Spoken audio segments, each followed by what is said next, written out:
इस्लाम जीने की राह बताता है।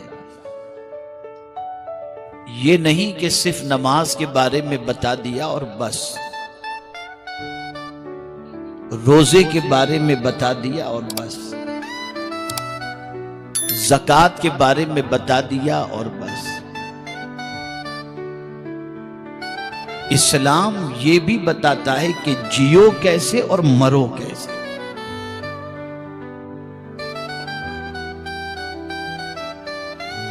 उसी जीने की राह के अंदर रहनुमाई करती हुई एक अजीम आये करीमा की तिलावत का मैंने आपके सामने शर्फ हासिल किया कि दुनिया में जिया कैसे जाए। और सहाबाए किराम अलैहिमुर्रिदवान की कामयाबी ये थी, और कामयाबी का सबब ये था कि वो जीने की राह कुरान से तलाश करते थे। सिर्फ इबादत का रास्ता कुरान से नहीं ढूंढते, और अगर जीते थे कुरान की गाइडलाइन पर तो उनका चलना फिरना भी इबादत में शामिल हो जाता।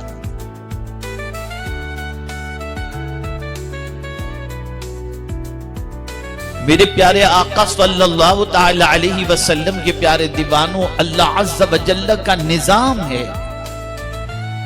कि उसने किसी को अमीर बनाया, किसी को गरीब बनाया, किसी को गोरा बनाया, किसी को काला बनाया, किसी को सेठ बनाया तो किसी को मजदूर बनाया, किसी को मालिक बनाया तो किसी को नौकर बनाया, किसी को महल के अंदर रहने वाला बनाया तो किसी को फुटपाथ पर रहने वाला बनाया। ये उसका निजाम है। लेकिन सेठ को नौकर के साथ कैसे पेश आना चाहिए, यह तरीका भी कुरान ने बताया।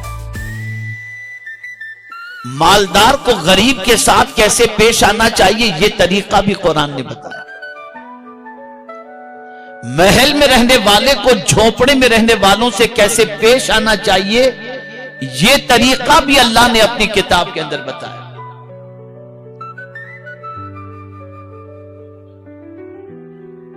आज मुआशरे की सिचुएशन इतनी खराब हो चुकी है कि सारी चीजें हमारा मुआशरा सीरियलों से, पिक्चरों से, आवारा लोगों से, उनसे ही सीखने की कोशिश करता है।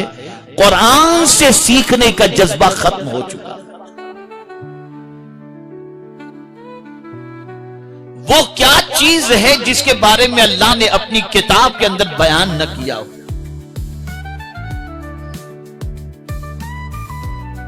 किससे कैसे बात की जाए, यह तरीका भी कुरान ने बताया। क्या खाया जाए, क्या न खाया जाए, यह भी कुरान ने बताया। और खुद पैगंबर रहमत सल्लल्लाहु ताला अलैहि वसल्लम ने अपने किरदार और अमल के जरिए भी बता दिया कि कुरान पर अमल कैसे किया जाता है और कैसे किया जाना चाहिए। अब आज सिर्फ एक आयत को समझना नहीं है, तवज्जो चाहूंगा, सिर्फ समझना नहीं है, सिर्फ सुनना नहीं है, बल्कि आज से इस आयत पर अमल की प्रैक्टिस करना है। अगर इस प्रैक्टिस के अंदर आप सक्सेस हो गए तो फिर दुनिया की कोई ताकत गिरा नहीं सकती।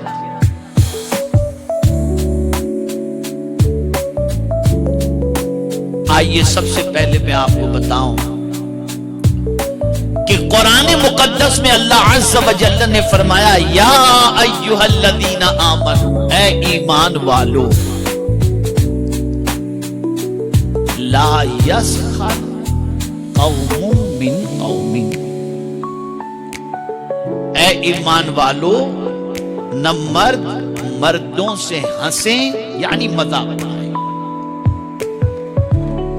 कोई मर्द किसी मर्द का मजाक उड़ाए ही नहीं, इससे कुरान ने रोक दिया।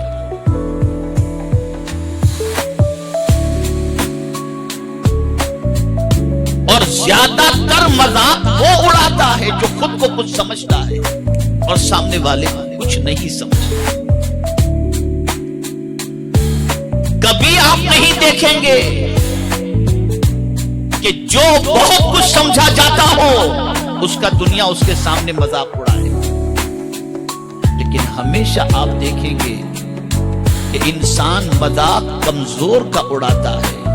और मुझे यहां पर मेरे एक साथी का वाकया याद आता है, मैं उसके हवाले से बताऊं। सफर हज में वो मेरे साथ थे, हाफिज जाहिर शाह नाबीना थे, नाबीना है वो, मुझे नहीं मालूम अब वो साथी बकायदे हयात है या नहीं, वो मुबल्लिग थे तहरीक के। उनके वालिद, उनकी वालिदा और उनकी बहन, ये तीनों सफर हज में हमारे साथ थे।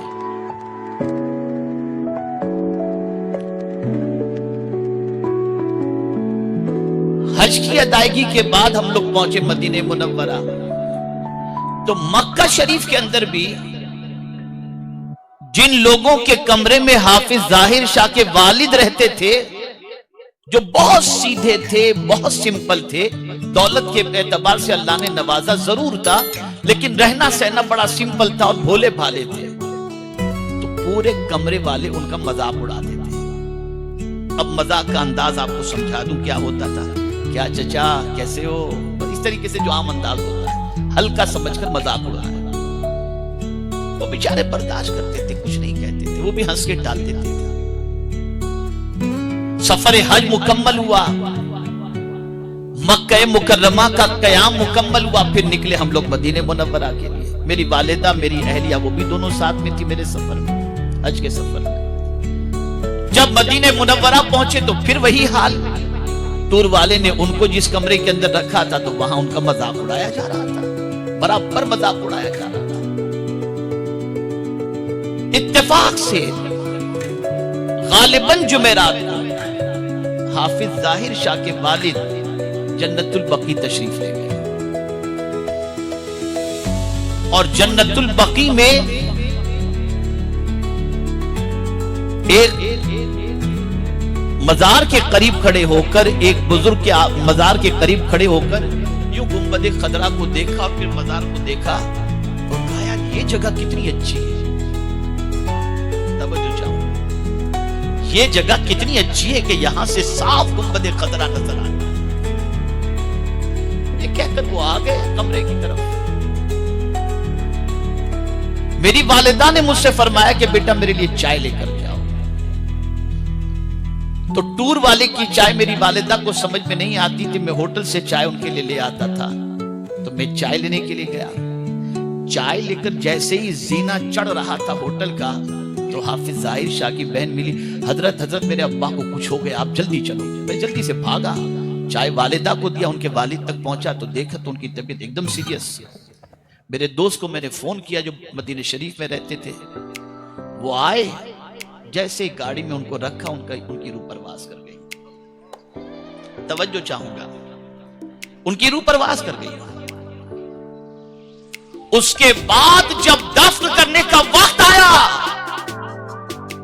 तो वही जगह मिली जहां से खड़े रहकर उन्होंने कहा था कि कितनी अच्छी ये जगह है, यहां से गुंबद खतरा नजर आ रहा। और फिर उसके बाद मैंने मजाक उड़ाने वालों को अगर ये कहूं तो गलत ना होगा कि खून के आंसू रो रहे थे कि हमने किसका मजाक उड़ाया जिसको हुजूर ने कबूल फरमा लिया।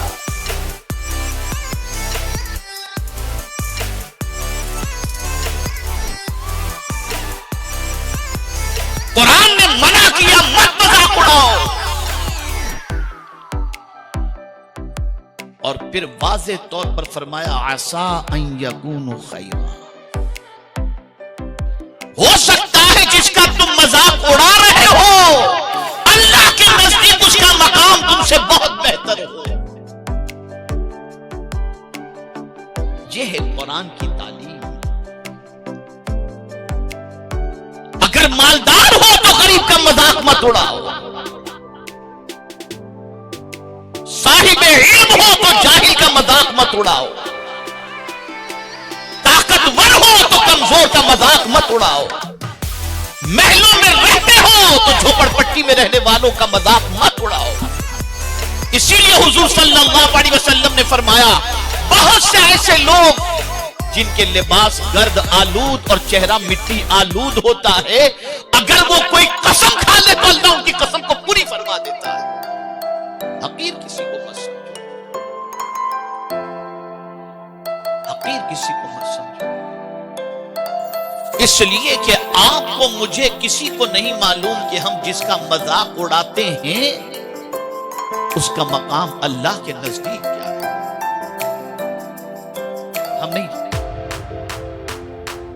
हम नहीं जानते उसका मकाम क्या है। और इस पर अल्लाह वालों की नजर इतनी गहरी थी, सहाबा का इस पर इतना अमल था कि मैं आपको क्या बताऊं। और औलिया किराम अलैहिम का भी इस पर बड़ा जबरदस्त